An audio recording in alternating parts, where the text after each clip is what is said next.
A few weeks after moving to C, Dan was out visiting from house to house when he noticed a car following him. Looking through his mirror, he recognized 35 and saw him motion for a stop. Dan pulled into a semi-secluded place by the side of the road. After a few words of greeting, 35 lost no time in getting down to business.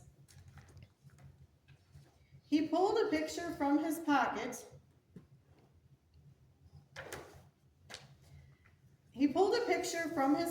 And held it before Dan. For a moment, Dan studied the features of the man in the picture.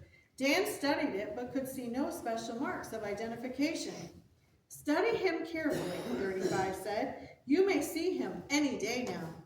He is one of the most dangerous foreign agents in the country, and we've just learned he is coming here. He is coming disguised as a laboring man, possibly a carpenter. We are guessing he will bring others with him, posing as his family. Our guess is he will bring a younger man with him and possibly his family also.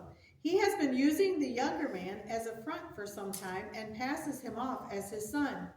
When you locate them, let me know at once, but be careful. This man is extremely dangerous and is one of their top agents.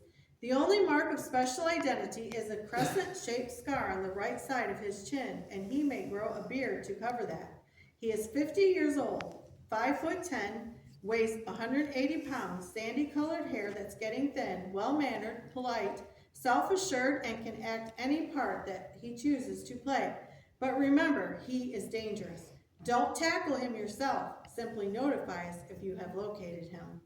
Dan watched 35 speed away and sat for a long time thinking of his first assignment. Little did he realize how soon and how completely he was to find the enemy agent. When they moved into the large parsonage, Dan's little family did not need all of the rooms, so they closed off the upstairs and used only the rooms on the first floor. However, he did keep one of the rooms to use as a workshop and hobby room. Dan's favorite hobby at this time was sound systems. The one radio they possessed now had speakers in various parts of the house. Some of his homemade amplifiers could pick up conversations from microphones placed in different parts of the house.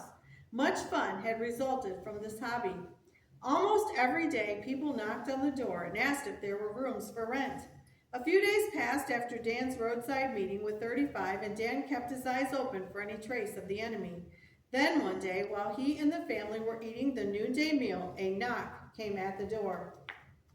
Dan looked into the faces of two men and could hardly keep from showing his surprise. Standing here on his porch and knocking at his door was the very man he had been ordered to locate. The older man had grown a heavy beard, but the hair did not grow so well around the scar. Very politely, the older man inquired if the rooms upstairs were available. "I am not sure that we should rent them," Dan said slowly. "You see, this is a parsonage for the church, and I am not sure how the church board would react to our leasing it." "But Reverend," the man said, his face seeming to light up, "we're a church-going family, and it would be a delight to live under the same roof with the minister. There are 6 in our groupie, wife and I, and my son here and his family. You could count on us to attend your services regularly. We're desperate for a place to live." Dan suggested they go up and look at the rooms. As they looked about, he noticed that they seemed unusually interested in the view from the front windows and in the fact that they would be right in the center of town. He told them the room across the hall was not available. He did not tell them of his sound systems or his experiments, for already an idea was forming in his mind. When the men insisted this was just what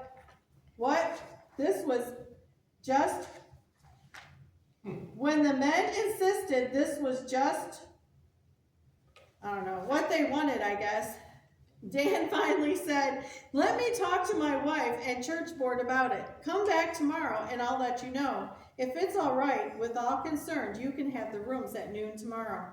With that, the men left, promising to return early the next morning, and Dan and Lori talked long about the problems involved. Dan could hardly wait to get to his workroom.